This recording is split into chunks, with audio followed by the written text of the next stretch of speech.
Ok, bueno, ahora sí. Buenas tardes, me llamo Handry, mis pronombres son ella. Soy parte del equipo de Defensa de Inmigrantes, toca puertas con Democracia Profunda y pues aquí estoy hoy. Nosotros luchamos por la justicia social y el poder colectivo. Llegamos a OGUSD después del llamado de madres de estudiantes para construir un distrito escolar que ellas y sus hijas merecen. ¿Quiénes aquí conocen NBOP? Alcen la mano. Ah, qué bien, eso me gusta. Bueno, entonces para los que están conociendo NBOP es una coalición de base compuesta por 20 organizaciones religiosas, ambientales, laborales, estudiantiles y comunitarias en el condado de Sonoma. Nuestra misión es unir a las personas para construir liderazgo y poder de base para la justicia social, económica, racial y ambiental. Hemos tocado más de 550 puertas aquí en Grayton. Aquí conmigo está Sandra, la mamá de Victoria, que por allá anda. Y algunos conocen a Victoria. Victoria fue una muchachita joven que también estuvo tocando puertas con nosotros. Y a lo mejor algunos de ustedes, quien encontraron un periódico o un boletín del Foro, a lo mejor fue un estudiante de Oak Grove. Los jóvenes son el futuro y Victoria es una estudiante que nos demuestra el poder de los jóvenes y el poder de que tienen en construir el futuro de nosotros. Se lo paso a Sandra. Hola, buenas tardes. Yo soy Sandra, soy la mamá de Victoria y también soy parte del equipo de Defensa de Inmigrantes. He vivido aquí 14 años en el distrito de Oak Grove, en donde he tenido mis hijos quienes han asistido, graduado y actualmente Victoria sigue asistiendo. Estoy aquí para que mis hijos tengan una mejor educación. Como madres es importante involucrarnos en la educación de nuestros hijos y dar un ejemplo de lucha para poder lograr los cambios que necesitamos y queremos. Vamos a repasar los acuerdos de la audiencia para este foro. Por favor, no utilicen camisetas partidistas, calcamonías, carteles, pancartas, etc. Sus camisetas de NBOP están totalmente bien. Todos ustedes tendrán la oportunidad de hacer preguntas a las candidatas por el medio de las tarjetas que se les otorgó en nuestra mesa de registro. Les pedimos por favor que solamente una persona hable a la vez. Por favor, absténganse de respuestas irrespetuosas, abucheos, silbidos, burlas, miradas de mala onda, etc. Ustedes ya saben. Pida permiso para antes de tomar fotos del público. A continuación, explicaré el propósito del foro. Este foro es no partidista. No estamos aquí para tomar partido. No estamos aquí para decirles por quién votar. Estamos aquí para hacer preguntas y escuchar respuestas. Nuestro papel es facilitar información y permitirles llegar a sus propias conclusiones sobre a quién quiere apoyar. Ahora compartiré cómo es que funcionará este foro. Todas las candidatas responderán a las preguntas y se turnarán. Las candidatas tomarán un papel con un número de esta canasta que indicará en qué orden van a contestar. Aquí están los números 1, 2 y 3. Los voy a doblar y las candidatas van a escoger al azar.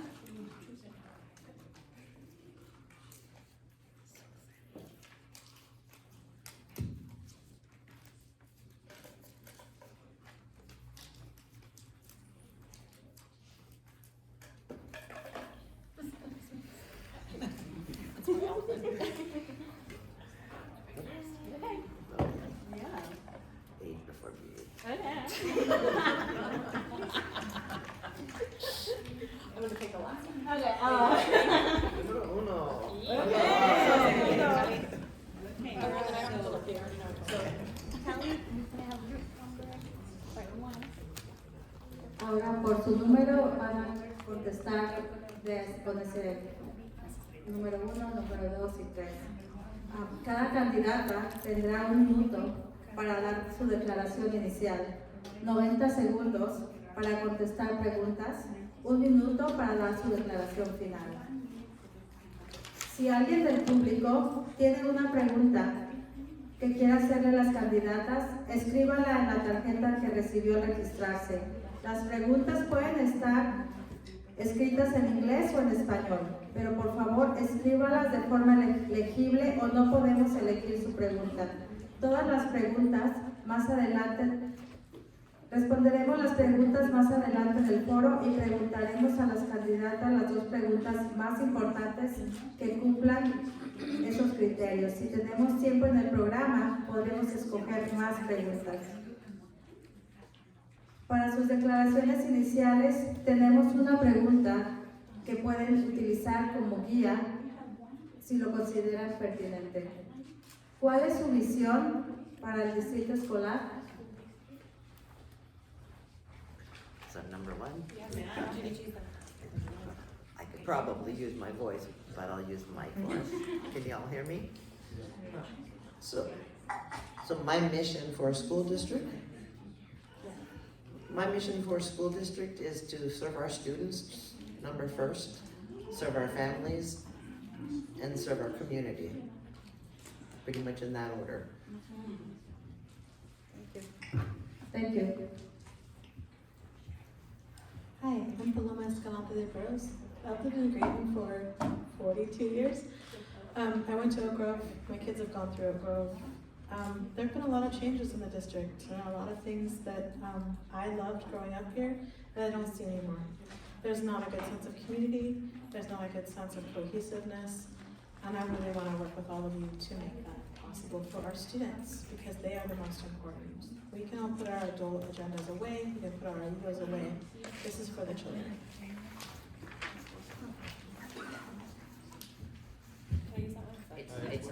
That one's good. It is on. Oh, I'm so sorry. I didn't realize it was that loud. My name's Erin Lagourgue. I recognize a lot of faces in here from prior school board meetings, so I appreciate that you're all here. I'm an incumbent. I've been on the board for 4 years. I was asked by teachers to run 4 years ago with Hannah and with Leslie, and my term is ending, and I'm running again because I am a parent, and I feel like it's vital for parents of students to be on the board. I answer first to students, then families, and then the rest of our stakeholders, which includes the community and our teachers. And my biggest mission by far is not only safety on our school district, but to make sure that there's a safe, equal learning environment for everybody. So if you don't feel safe, it's hard to learn. Thank you. Gracias por compartir sus visiones del futuro de nuestros hijos. Tenemos unas preguntas preparadas para las candidatas que las realizarán personas de nuestra comunidad. Vamos a empezar con la primera pregunta. Adelante.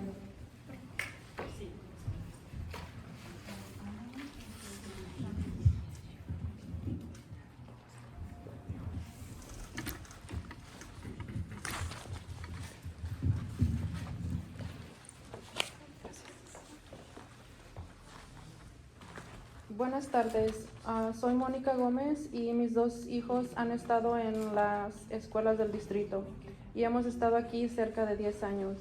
Actualmente soy la presidenta de ILAC. La pregunta que tengo para ustedes es la siguiente. ¿Podrían compartirnos quiénes son ustedes? ¿Cuáles son sus historias? ¿Y qué les motivó para postularse por un puesto en la mesa directiva de Oak Grove Union School District? And I will be repeating the questions in English. Hi, this is Monica. She has 2 children in the schools of the district. They have been living here for 10 years, and she is currently the president of ELAC. The question for you all today is, could you share who you are, what your stories are, and what motivated you to run for the position of board member for the Oak Grove Union School District? Starting with number 1 again? Number 1. Okay. Yeah. Sí. So I'm Collie Dukes Wagner, and I have been in our community for 27 years. I lived 15 years next door to this building here and sent all of my children through to Oak Grove and to Willowside. My oldest is 29 now. Then I waited 12 years and had another one, and he's 17 at Annalee. So I moved over after 15 years. I moved over next to the middle school, so I've lived there for 12 years. And I have volunteered with my first kid, and I had a bonus daughter whose mother died, and I helped raise her. She knows her well. My cousin. Right, so I raised both of those two kids, and after spending so much time volunteering, they finally said, please come work here. So I worked there for about 2 or 3 years before my youngest was born. And then I got to be a stay-at-home mom, and I've had a different sort of life as a married mom this time over there. And I started going to the meetings with, when we were trying to get the English language speaker back. And it's when I really just jumped up. So then I been coming to all of the meetings, and I realized that I have a lot of connections and a lot of relationships, and that it's important that I use them. And as I told my children, when you get disaffected with government, you are government, so you have to do something about it. So here I am, running for your school board. Thank you. Hi, I'm Paloma, Escalante de Burrows. Like I said, we bought the house in Creighton, or I guess I'd say my family bought the house in Creighton 42 years ago. I went to Oak Grove, and then all my children went here. We lived in Healdsburg then, and the reason that I chose Oak Grove was that my mom was 2 blocks away. And so if something happened with my child in the middle of his kindergarten day, I worked for a school district that I wasn't sure I could pick him up. But my mom was right down the street. So for me, that was a really easy choice. And then I fell in love with Oak Grove again. And I was doing a parent event, a back to school night, selling t-shirts, and my friend Amy McIntyre approached me and asked me if I wanted to come and work for the preschool called Childkind that used to be over off of Laguna Road. So I worked for Childkind for a long time, and then it merged with the school district and became Acorn. So that was about 13 years worth of working on campus where my kids were at school every day. My son is 24 and my daughter is 18 now. And so then I kind of took a look at what I wanted to do career-wise, and I was thinking about leading child development, and then they needed a site supervisor over at Forestville. So I went to Forestville, which is just a minute that way. And they have a different set of things that they're dealing with. And when I heard that the ELD coordinator was being eliminated, I was surprised because a tiny district like Forestville could figure it out. So how could a big district like ours not? So I thought maybe there was a problem that needed to be addressed. And so I thought, as an active community member and someone who cares about these kids, it was important. Thank you. My name's Erin Lagourgue. So I am a mother of 3 boys. My twins are 14. They just graduated from Willowside this past June. They now go to Annalee. My youngest is in 7th grade there. They all went to Childkind, then Acorn, then Oak Grove, and now Willowside, just like my husband and his siblings did. My husband and his family have been in the area for about 45 years, and I've lived here for 20 years. I am a workplace investigator, so I specialize in Title IX investigations, which means investigations in schools, specifically related to sexual harassment, discrimination, things of that nature. And I'm running again because I really find it's vital that parents be on the board, and once my term's up and Leslie's term's up, there will be one person left on the board that has a child in district, and that's Angela, who's a brand new board member. So I'm running again to support our students and our children and all of our children's friends. Thank you. Gracias, Mónica, por su pregunta y gracias a las candidatas por sus respuestas. Continuaremos con la siguiente pregunta. La pregunta número 2.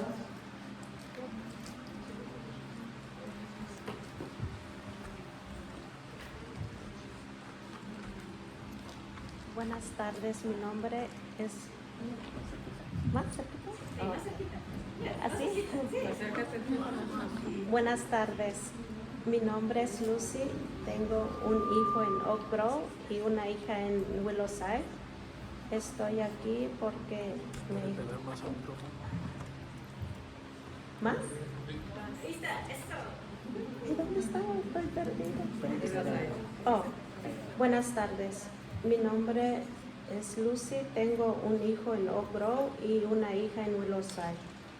Estoy aquí porque me interesa mucho su educación. La pregunta que tengo para ustedes es la siguiente. ¿Cómo manejarían situaciones donde la mayoría de la mesa directiva toma una posición que va en contra de los intereses de la comunidad de estudiantes, familia y maestros? Gracias. Good evening.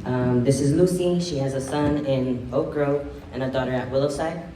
She's here and she's very interested in their education and their futures. The question she has for you all today is, how would you handle situations where the majority of the board takes a position that goes against the interest of the community of students, families, and teachers? Okay, number one. I've enjoyed that all night. Vamos a cambiar ahora para conforme van a responder. Empezamos con la candidata número 2.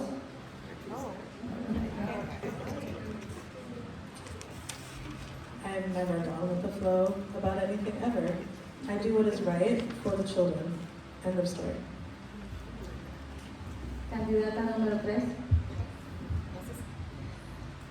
We've had that. We've actually, when I got on the board during COVID, it was a very contentious time. There was a split board who two of us wanted to get the students back as soon as possible, and 3 were very reserved in not getting the students back, and it was very challenging. As you know, with layoffs, that's happened. We had, our board started to look at budget cuts in December, and one of the things that we were looking at was, well, there's a lot of things, but we started getting community feedback about arts and clay and music and aids, and of course our bilingual liaison. And that was obviously most upfront for many of you that are here. It's difficult, and anyone who's been to a board meeting should know that I do not mix my words. I'm very direct, and you should never wonder where I stand. We may not agree, but I will absolutely listen to you. I'll hear what you have to say, and I take that as part of it. Unfortunately, part of the board decisions that a lot of the community doesn't see is that we are privy to confidential information that impacts our budget that we can't share. And that does cause issue when we have that information and we can't share it publicly because it's confidential, and then we have to make decisions from there. I think for me, it's going to be communicating with you all. And as much as possible, there are a lot of rules. I've been reading the Brown Act, so I'm starting to understand what we can and can't do. But communicating and listening. And so for me at a board meeting, my biggest thing is to ask questions. Right? I'm going to ask all of the questions. I'm going to listen to what the questions from the community are and restate them for you, because that's what I notice when we're sitting at the board meeting. We can ask our questions, but then we're privy to what the board decides to discuss after that. So what I really notice is that I will do my best to restate your questions as best as I can while I'm up there for you. Gracias, Lucy, por tu pregunta, y gracias a los candidatos por sus respuestas. Continuamos con la pregunta número 3.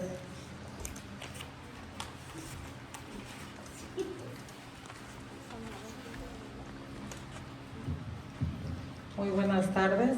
Soy Brenda Cruz y tengo un hijo en Willowside. Soy una de las madres que organizó para tener de vuelta a nuestro enlace bilingüe. La pregunta que tengo para ustedes es la siguiente. Como madres, padres y cuidadores de familia, necesitamos acceso a nuestros miembros de la mesa directiva. Queremos una mesa directiva involucrada en nuestra comunidad escolar. Por favor, ¿podrían nombrar 3 cosas que harían para involucrarse más en el día a día del distrito escolar y tener más presencia y comunicación con los padres de familia? Gracias por su tiempo. This is Brenda. She has a son at Willowside Middle School. She is one of the mothers who organized to reinstate the bilingual liaison, and she has a question for you all. As mothers, fathers, and family caregivers, we need access to our board members. We want board of directors involved in our school community. Could you please name 3 things in which you would become involved on the day-to-day life of the school district and have more presence and communication with the parents? Empezamos con la candidata número 3. Okay, so if anybody's emailed me, you will know that I will respond, and I usually respond right away, but as soon as I possibly can, I check my email on a regular basis. Even more so, like for Kendra, she sent an email one day, it came in before the board meeting, I didn't see it, and I called afterwards. I make myself very accessible by email, by phone, and if there's a language barrier, I use Google Translate, so if it's not perfect, I apologize and try my best. I'm also, because I have a child in district, I'm present at the roller skating events. You'll see me at different fundraisers for the kids, for OJEP. Occasionally I'm on field trips, but running my own business makes it very tricky, and I have other kids that I'm balancing my time with. So like everyone else here, we have to pick and choose what we do. As much as we want to be present at everything, there's certain activities I can't make it to, and I try to not miss any of the board meetings because I know how important they are to be present. Continuamos con la candidata número 1. I'm actually, I have a nephew in 2nd grade and a nephew in 4th grade and a niece in 8th grade. So I'm pretty present already. I've been on lots of field trips. I'm going to be volunteering for the Halloween Carnival. And the beauty of being old is that I have time. I've got lots of time. The teachers know they can call me in on a pinch, and I'll come in and volunteer. I'll go on a field trip.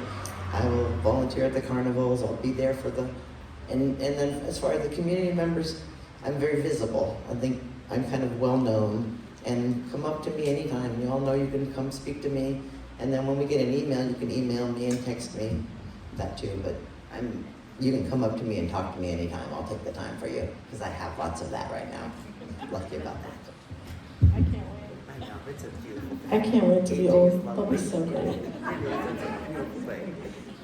I'm really looking forward to re-engaging with the community at Oak Grove. I haven't had a child there. My youngest child was 18, so it's been a minute. But it's right up the street. I literally live a block from here. And I'm looking forward to being able to go on field trips. I have this cool thing called paid time off. And being part of the community, and also engaging you in how you want to do fundraising for the district, and what your ideas are on all of these things. There's so many things that we used to do in this district that were community involvement and like parent involvement that we don't do anymore. We have the gala, but we don't do a whole lot of other things. And those things were the things that really brought community together. That giant garage sale we used to have, that brought people together. Spaghetti feeds, because everybody has a few dollars here and there to do. Everyone can participate. So more participatory things to do, so that everybody can be involved, no matter what your socioeconomic status or your time commitments are, because we all have commitments to our families, to work, to each other, but building that as a community. Gracias, Brenda, por su pregunta, y gracias a las candidatas por sus respuestas.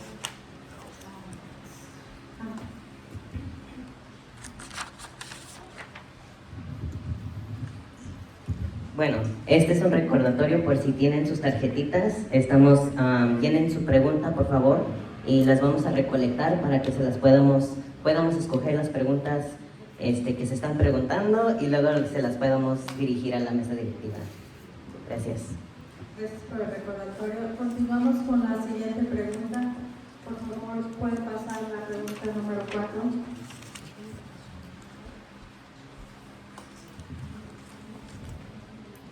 Buenas tardes.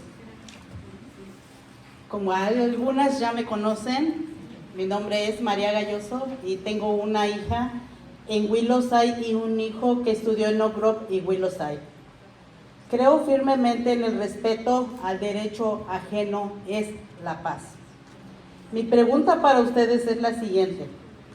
En nuestro distrito escolar, nuestros aprendices de inglés, tanto estudiantes como familias, están en desventaja en relación a la justicia del lenguaje y recursos. ¿Qué harían ustedes para garantizar la representación de las familias y estudiantes hispanohablantes en la toma de decisiones y recursos para nuestras necesidades sean cubiertas?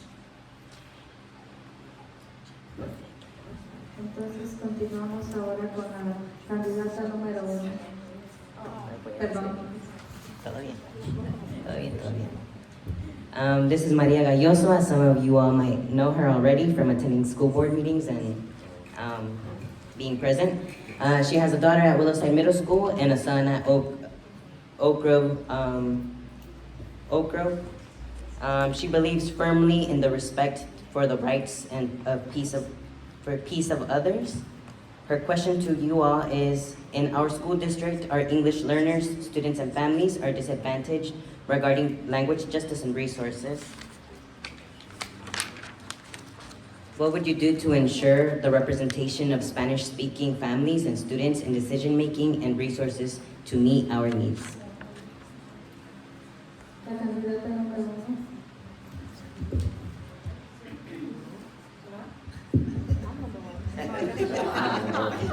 Again, age before beauty, my friend. Well, I think the first thing that I really want to do is work on my Spanish and keep learning my Spanish. I was going to go through Babbel or something and pick it up. I've done 4 years in school, in high school, and another 2 years in college. So I've got a good foundation. So speak to me in Spanish. Maria knows. If she speaks to me in Spanish, I try in English, and we try to understand each other. But, and then second is, and again, I really appreciate, and I want to continue to have you all come to the board and show up, because that's the way. That, I mean, as we saw with getting the Anna back, that's the way, is when you show up, when you stand up, when you are present for your children, that's when you're listened to. And you know, you're the reason I'm here. That was my first reason I started coming to the protests, and I'm standing up because of you guys. So I will do my best to represent you as best I can and to listen, escuche, with 2 ears and 1 mouth. And those. Candidata número 3. Número 2, perdón.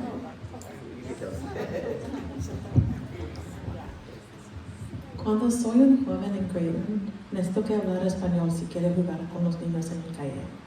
Entonces es bien importante para mí para practicar mi español porque no uso cada día y hay muchas palabras que no puedo decir, pero quiero practicar. Y también yo pienso que es bien importante por todas las lenguas de la escuela para tener las mismas oportunidades. Gracias por ir aquí, para estar aquí con nosotros. As some of you know, like I know Sandra and Brenda and other parents that are present, we've had meetings where we've sat down and listened to concerns and what we can do, and quite frankly, I need to be told what else you need. I'm not going to guess, I can't be in your shoes, and I don't know what that's like. So being told this would help me, and then figuring out how to overcome whatever obstacles are thrown my way, because inevitably there's going to be an obstacle, whether it's money or it's time, and how we get around that. But that's where that partnership has to come in. And I don't know what you're experiencing unless you tell me. So that's difficult. I know that ELAC's really important, Ms. Monica. And as a new president, I'm looking forward to hearing more from ELAC. And again, I know that's additional time, but it's the community saying this is what we need. Otherwise, I'm not gonna know what that looks like. Thanks. Gracias a María por la pregunta y gracias a las candidatas por sus respuestas. Continuamos con la siguiente pregunta, con la pregunta número 5.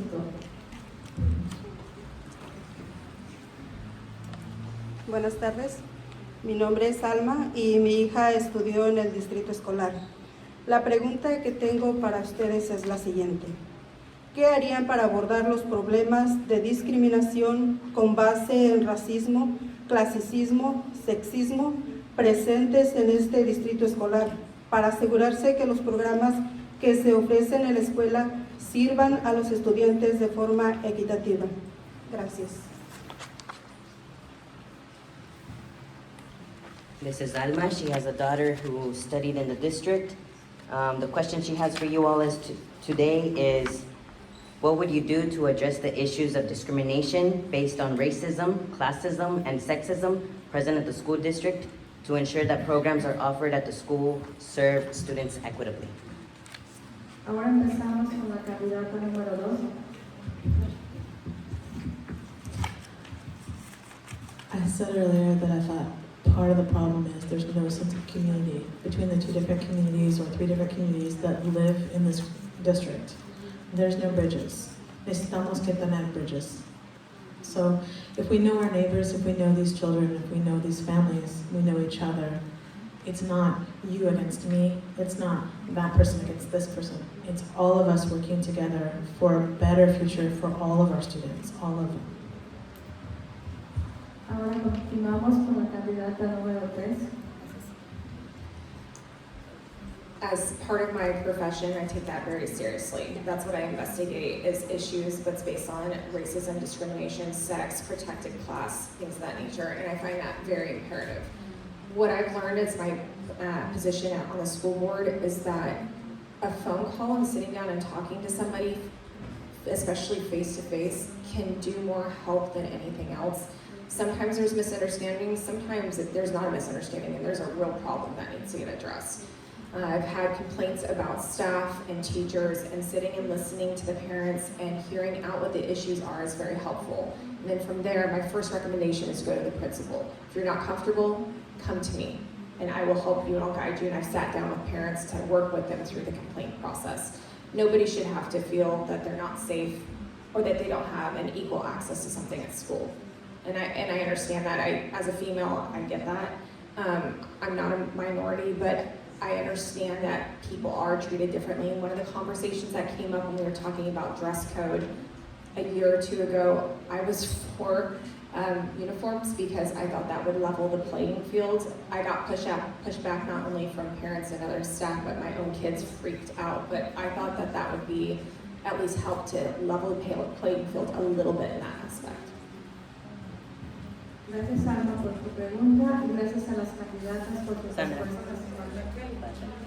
Me. This is my Kamala moment.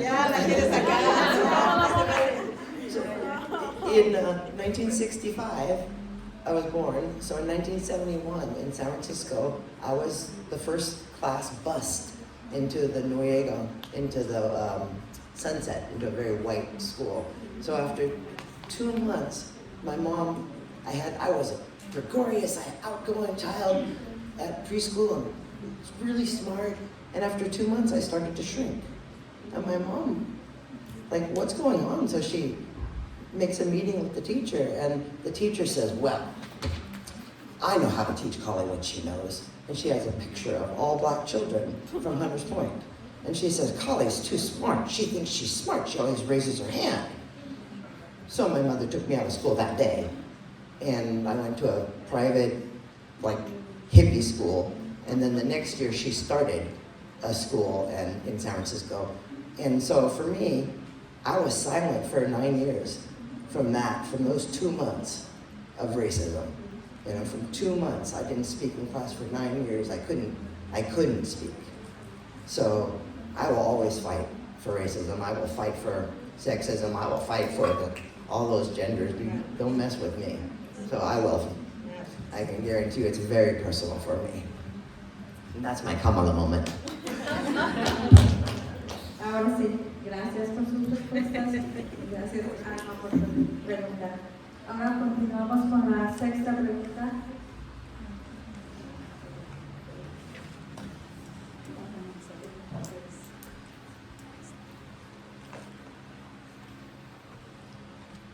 Buenas tardes, mi nombre es Ofelia, líder comunitaria, soy parte de Equipo en Defensa de Inmigrantes con el proyecto organizativo del norte de la Bahía.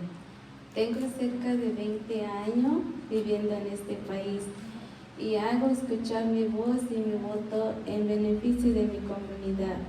Y la pregunta que tengo para ustedes es el siguiente. ¿Nos podrían compartir cómo se diferencia entre ustedes como candidatas en sus enfoques y valores para abordar los principales desafíos que enfrenta en este distrito escolar? Gracias. Good evening, this is Ofelia. She's a community leader and part of the Immigrant Defense Task Force with the NBOP. She is also a member of Almas Libres and has lived here for 20 years. She makes her voice heard and she votes to benefit her community. The question she has for you all today is, Could you share with us how you differ from each other as candidates in your approaches and values to address the main challenges facing our schools? Thank you.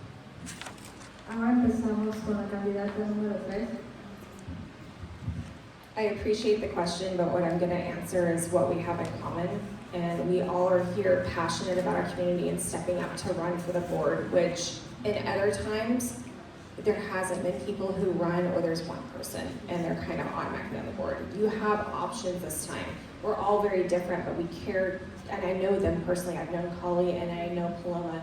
We all care for students. And I find that that is the most impactful. We're different, obviously we live different lives, but I think that no matter who you choose, it's gonna be a win for the district. You've got people who are passionate and not afraid to hold their tongue. None of us are shirking violence. We're all gonna say what we feel. Whether you agree with it or not, we will absolutely have our voices known. And I know that all three of us are passionate fighters. Seguimos con la candidata número 1. All right, I'm gonna agree with Erin on that, and I guess differ myself again is because of my history and how I grew up and what I think I bring a lot of really special things to this community because I've been here for so long and because I've been a poor single mother, I've been a middle class married mother, I've volunteered at the school, I've been an aide at the school, I've been an auntie at the school, so I think that I'm gonna bring myself, and you know, again, Erin's awesome and Paloma's awesome, and you're not gonna go wrong by putting any of us two on the board. But I am me, and I have a lot of great relationships and with people in this community, and I will fight for you guys. That is my. It took me a long time to make my decision that I was gonna do this, but once I made my decision, I have jumped full feet in. I've been to every board meeting since. I've been reading the Brown Act. I'm just doing all of my learning. I even went and bought new clothes so I could be clothing appropriate for this. So I'm all in feet first. So I'm hoping you'll vote for me for that. So. I don't share this very often. The first time when we moved here from San Jose, I came from a teaching family, and my grandfather taught and coached in the East Side Union School District in San Jose, which is all Latino or Negrito. There weren't very many white kids in my preschool class. In fact, I think there were none. And I'm mixed. When we moved up here, when I went to Jake Sillis on my first day, I walked in and everybody was blonde. And they all turned their heads and they all looked at me, and I was different. And I ran home. I was scared. I didn't belong here. I didn't want kids to feel that way. So whereas we all fight for the kids, we fight from different places. I'm pretty tied into my Latino roots, and I feel very passionate about supporting all of the children, but especially children that need a little extra. They need extra because of language, they need extra because of culture, they need extra because of their LGBTQIA+, the marginalized communities. That's where I identify, and that's my passion. Gracias. Gracias, Ofelia, por tu pregunta y gracias a las candidatas por sus respuestas. Vamos a continuar con las preguntas del público. Hemos seleccionado a 5 preguntas. Haremos la cantidad de preguntas que el tiempo del programa nos lo permita. Por favor, que pase adelante la persona que leerá la primera pregunta. Estas son las 5 preguntas seleccionadas.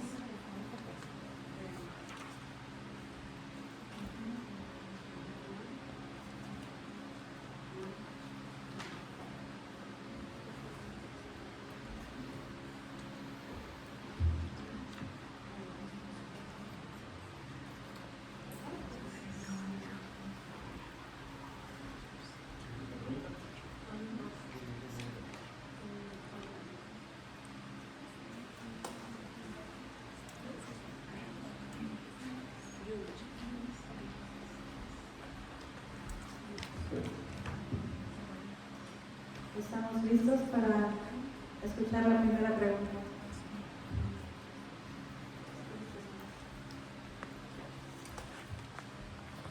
Buenas tardes, mi nombre es Socorro Díaz.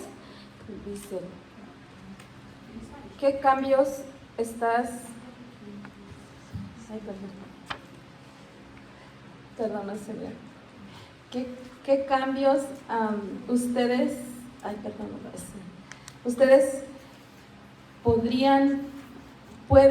creen que deben, no sé, ¿qué dice aquí? ¿Hacerse? No, es que no sé.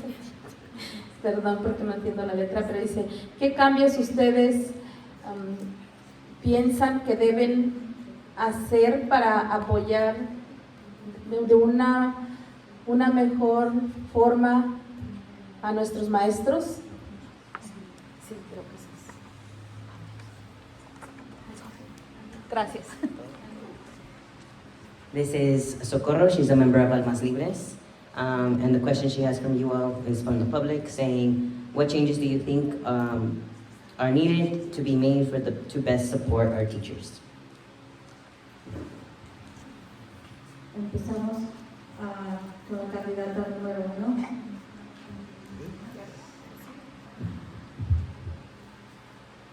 I think that's the main reason I'm out here again, is to support the teachers in the community. And I think the changes that are going to need to be made are going to be to support them financially. Because, I know that's going to be a very difficult task, and I know we're in the middle of negotiations, and I don't know everything there is to know yet. But I know that I'm ready to fight for them, because I want them to stay.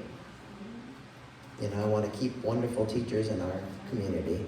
So that's my main thing that I'll do to fight for them. But then other than that, I'm just going to be there to support them, to listen, to find out what they need, and that they all know they can come to me, and I'm sure they all know where I live and how to get me, so I'm open and available.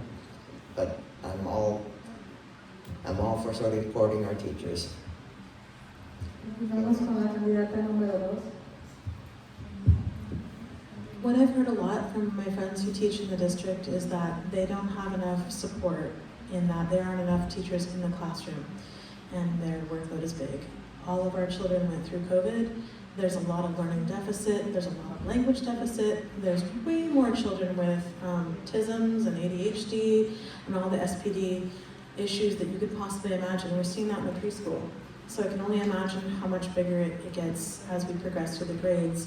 In my preschool, it's a 1-to-8 ratio, and even that feels like a lot some days. I cannot imagine what it's like to be one teacher and 1 aide in a class of 24 or 26. That's too many kids, and nobody's getting the help they need, and it's just not fair. So we're gonna work on that. Yeah, and if there's a classroom with 30 children, that's ridiculous. This is not private Catholic school. This is a public school, and there's supposed to be caps for a reason. So holding the district accountable for not going over those caps, looking at, is that a realistic cap for our kids in our district?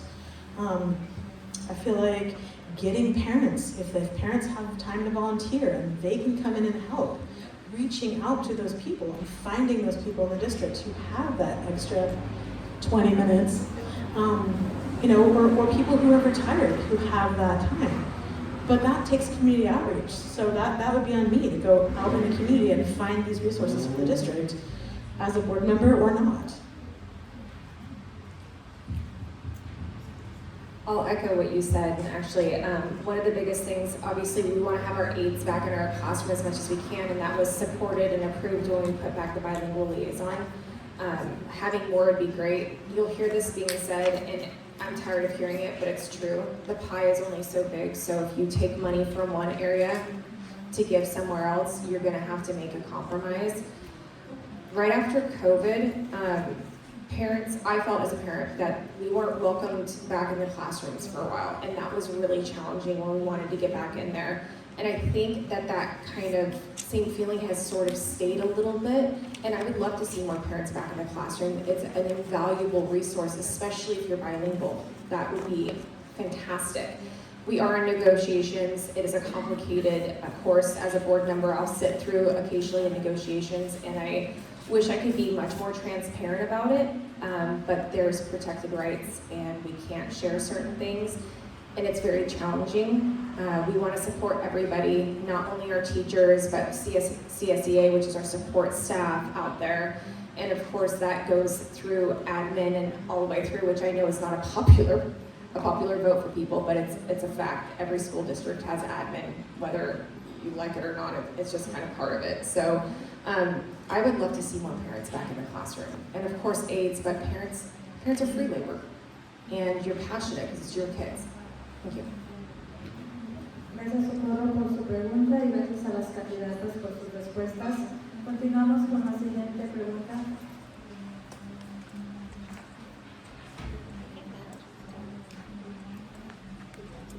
Good evening. My name's Hannah. I'm a former school board member, and I have a daughter at Oak Grove, and my son's at Willowside. Several families are forced to consider removing our children from this district's schools because they do not have enough support and programs. This situation is sad because this district is our home. What could you do to better support our children thriving so we can stay?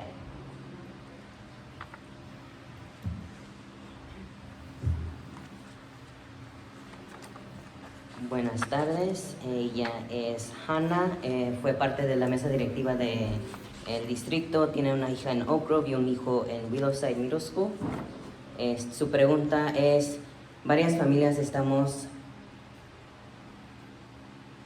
¿En inglés? forzados a pensar en sacar a nuestros hijos de las escuelas de este distrito escolar por no contar con los suficientes apoyos y programas que ellos necesitan. Esta situación es triste porque este distrito es nuestra casa. ¿Qué podrían hacer ustedes para apoyar de una manera mejor el desarrollo de nuestros hijos y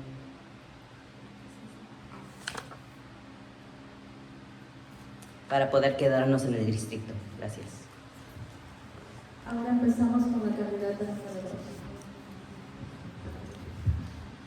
Our district has a grant writer. What I'm wondering is why that grant writer isn't going out and looking out for grants to support all of the needs of our students more actively. Forestville just got a grant for free before and after school care. It's completely free to parents, and all of their staff are paid at market rate. These grants exist. Why aren't we looking at them? Why aren't we actively pursuing them? And also finding out what students actually need, like what is their idea about what they need, and then supporting them. What do they want to see? Because this is their education. This is not my education. I've already gone through public school. I've taught for 25 years. This is their education. What do they want? What are their dreams and goals? And then how do we make that for them? How do we find that and find those resources in the community and the bigger world? There's grants everywhere. Seguimos con la candidata número 3. I agree with you again. It's knowing what you need. So I could make a guess as to what I think fits a box, but everybody's individual. So what works for my son who has a 504 may not work for somebody else's child. Hearing from the parents, like, this is just not working is very important. Trying to problem solve beyond there is what I need to help you with. But I need to know what the problem is first, and that's challenging.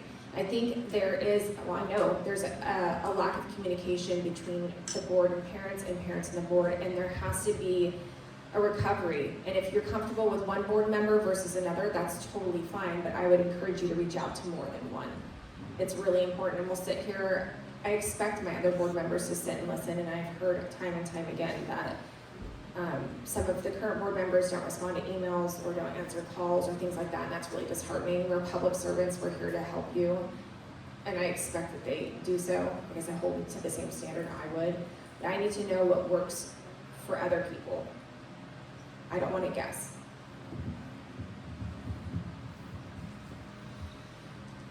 Again, I can build on both of these because they're both answered really well for that.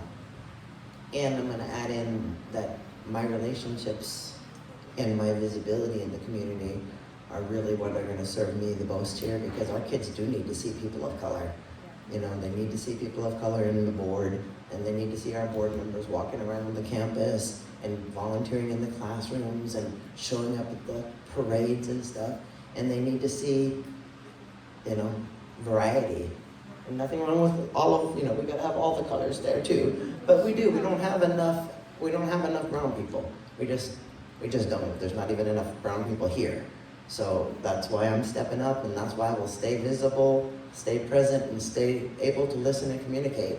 And I want you guys always to feel like you can come up to me and speak to me. You can speak to me in Spanish, and I'll do my best, and I will Google Translate.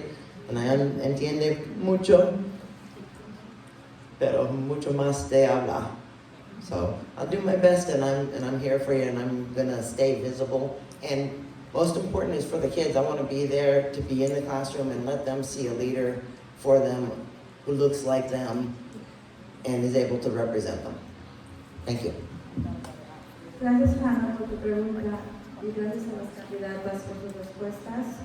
Por favor, que pase la persona que va a preguntar la siguiente pregunta.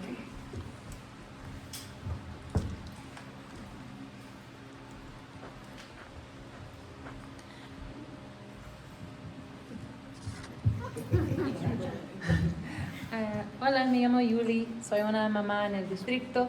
No traigo mis lentes, lo siento, voy a tratar de leerlo.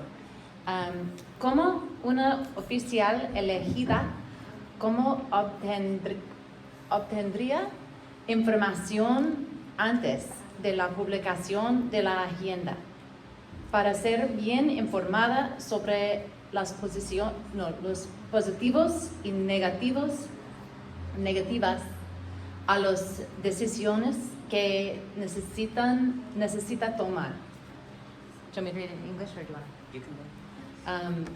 As an elected official, how would you gather information prior to the published agenda so that you are well informed of pros and cons to the decisions you need to make?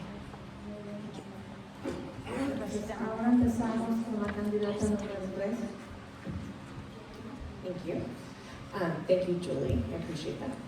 So, again, I make myself available. It's not reasonable for me to go and knock on doors and say like, hey, what's your input on this? There's certain community members who will be more comfortable reaching out to the board than perhaps others, and I think using that voice, like Maria is not afraid to get a hold of somebody and let them know what she thinks. I think that's important.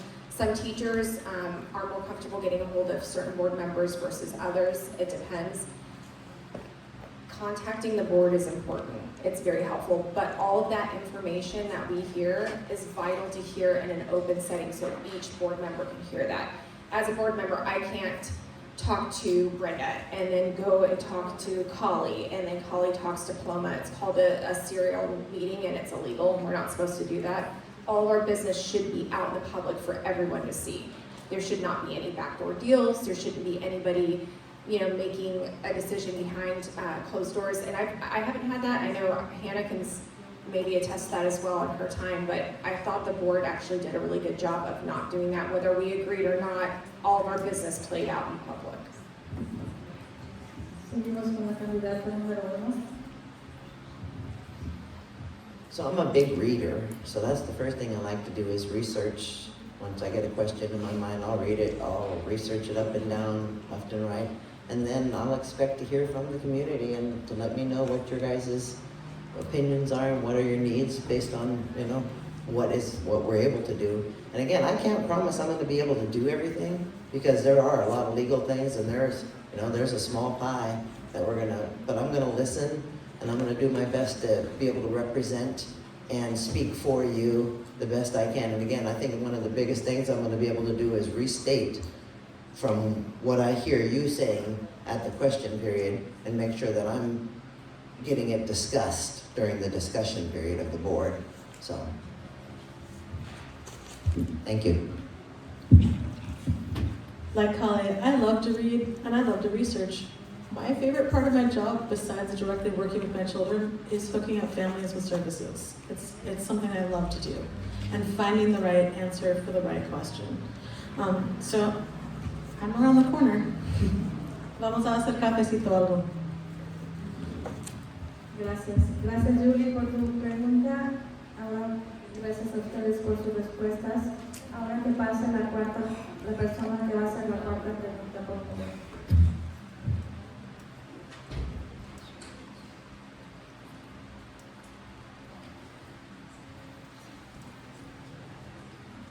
Buenas tardes, mi nombre es Marisol Ángeles y la pregunta para todas es, ¿Cómo enfoca la equidad para todos los estudiantes en lo que respecta a cultura, arte, danza y música en las escuelas?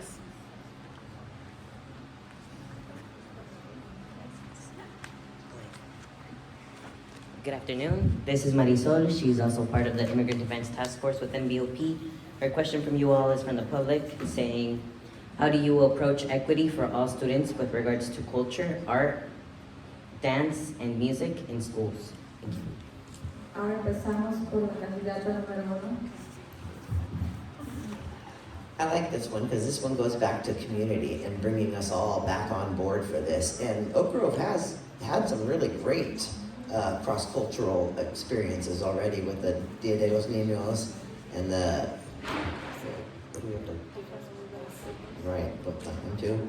And so I want to just, I think again after COVID we kind of got shut down from some of these community things, and this on year 3 we're building back up again and bringing people back into the schools and inviting all of you parents and community members to come in and give us a display, you know, teach a lesson on your culture, bring a meal in. And a lot of the teachers do lots of trips around the world, and that's a great time to come in and share your culture from where you are and bring a meal in and give us all a little bit about it.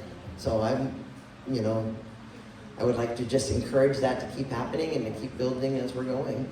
And I think that's probably the best way that I see of us bringing that, the equity for us. And then again, bringing on board members that are speaking the language and representing the colors. Thank you. Seguimos con la candidata número 2.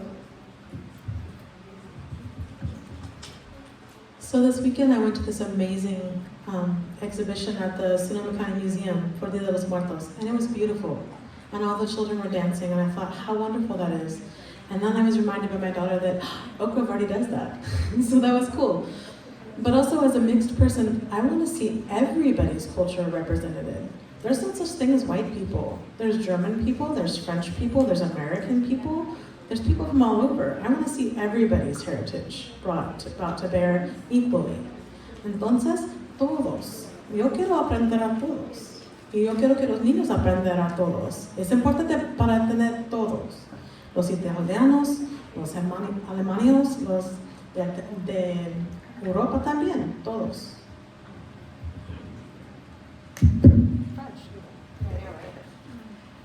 Thank you. I'm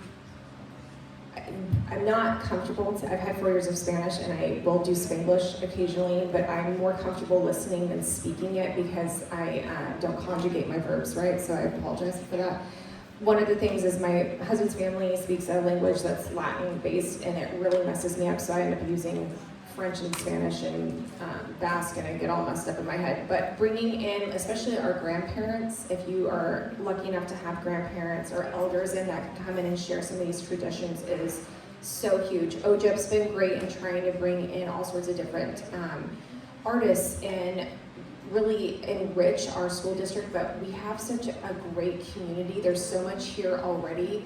Tapping into that is massive. And again, there was a lull, like when my kids were little and in 2nd and 3rd grade, there was a massive community involvement. And I think COVID really kind of numbed a lot of that, and there needs to be more requests for that to come in and feel safe and say, you're welcome, we want you to be part of this again. Gracias Marisol por la pregunta y gracias una vez más por sus respuestas. Ahora vamos por la última pregunta, la pregunta número 5. Hello. Thank you for being here. And I can try to read it in Spanish. So just wanting to know how you can't hear me? How will you work to ensure the safety and belonging for Black, Indigenous, and people of color and LGBTQIA+ students? Feel free to respond directly about the DEIB committee that kind of formed and then kind of foundered in our school district in your response. ¿De qué manera ustedes trabajarían para garantizar la seguridad y pertenencia a los estudiantes negros, indígenas y personas de color y de estudiantes de la comunidad LGBTQIA+. Y pueden contestar también sobre lo que pasó al comité que se enfocaba en esto. Gracias. Okay, empezamos con la candidata número 2. Personally, I hit 3 of those 4 boxes, and I'm out and I'm obvious, and I talk to children about my regular life. I'm out there as a role model in the community all the time. On top of that, though, I want children to have the same representation across the board. So no matter what your gender is, your orientation is, your home culture is, I want you to feel safe and supported at school, and I will work really hard for that to be the reality for all of our schools, all of the kids, all of the time, and teachers too, everybody. Gracias. Seguimos con la candidata número 3. One of the things that we partner with, one of the groups we partner with is welcoming schools. I find that really imperative. But as a parent, this starts at home. The conversations with belonging and acceptance starts at home. And we can't expect our kids to go to school and be kind to others if they're not getting those lessons at home. And I throw a lot of that back to the parents. I'll address DEIB. I sat in on many of those committee meetings, and unfortunately was not as productive as I would like. We went back to SCO to get some leadership from SCO, and although it doesn't feel like it's happening right now, and I understand that, there is still progress trying to be made, but we went back to the county authority on that.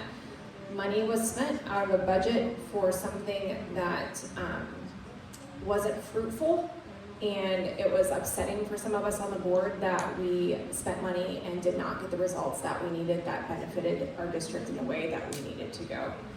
There's a lot of growth in areas for improvement, and I absolutely see that, but I put a lot of that on the adults.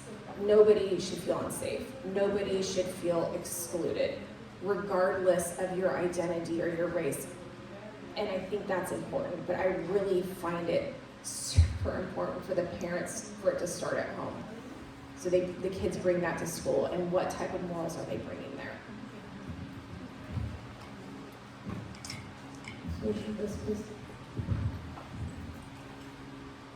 So I think I start just by being me, by being present, being able to show up and be there. But second, I will fight. I mean, I'm saddened that I wasn't involved in the DEI committee earlier because, again, that my first grade story of, I carry what it means to have racism thrown on you at a young age, and it doesn't take much. It's a very little bit to affect you for a long, long time, and I will fight and do my best to make sure that no kid ever has to feel that kind of thing that I felt. And I think it's going to mean trying to see what we can do, bringing up a DEI committee again to maybe get some actual work done this time.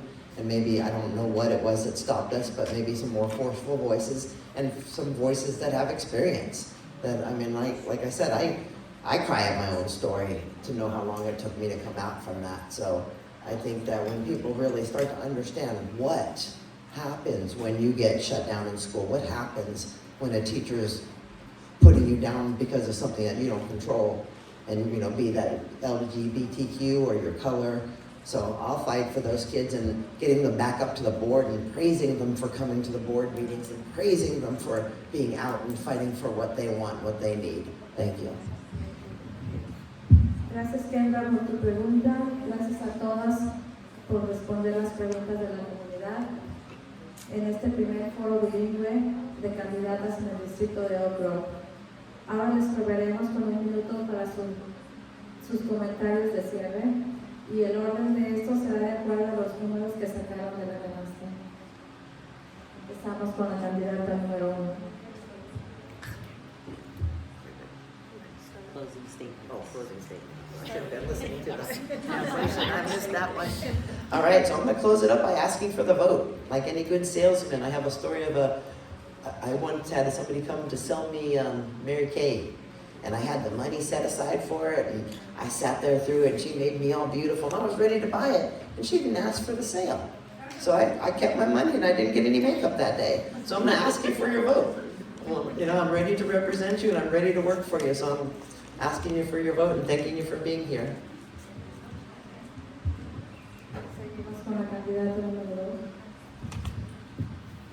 First of all, I want to thank you all for coming out here. When I was a little child at Oak Grove, Latino families didn't come out.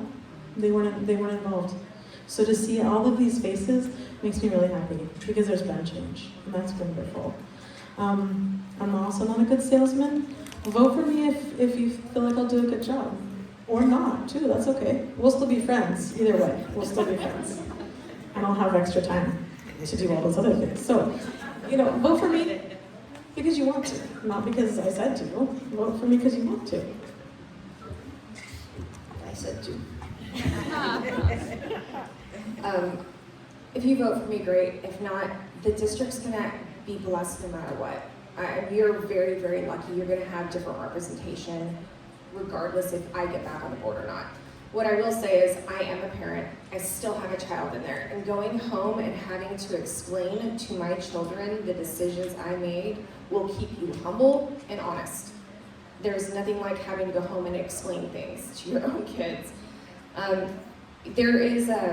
It's a junior board for more or less. The turnover has been large since Hannah and I were on there. So having somebody who's got a little bit of experience helps, especially when it comes to all the legal hoops we have to jump through with meetings. It's a pain for most of us, and I understand that. But moreover, I am accessible. If you call me, I'll respond. If you email me, I'll respond. If you want to meet in person, even better. I would much prefer that. So again, you can't go wrong, and I'd appreciate the vote, but thank you all for taking your time out this evening to be here. I appreciate it.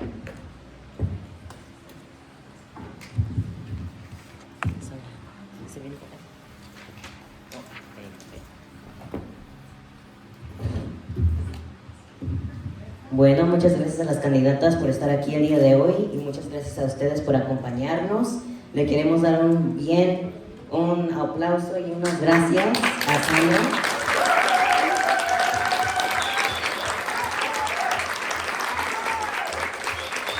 Ella fue la moderadora para el día de hoy y también ha organizado para el futuro de sus hijas y de las niñas y estudiantes del distrito de Oak Grove. Especialmente muchas gracias al equipo de Democracia Profunda que aquí están. También al equipo de Defensa de Inmigrantes, por favor, un aplauso. Y muchas gracias a todos de NBOP, un aplauso.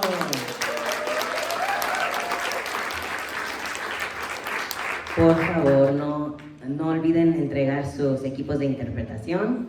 Y recuerden que su voz es su voto es su voz. Así que no se les olvide, el 25 de octubre es el último día de registrarse en línea para las votaciones a nivel estatal y federal. Así que nada más un breve recordatorio y pues un canto, ¿no? Para levantar los ánimos. ¿Cómo se sintieron? Bueno, cuando yo diga, cuando luchamos, ustedes dicen ganamos. Ahora. Cuando luchamos, ganamos. Cuando luchamos, ganamos. ¿Se puede o no se puede? Sí se puede. ¿Se puede o no se puede? Sí se puede. Sí se puede. Sí se puede.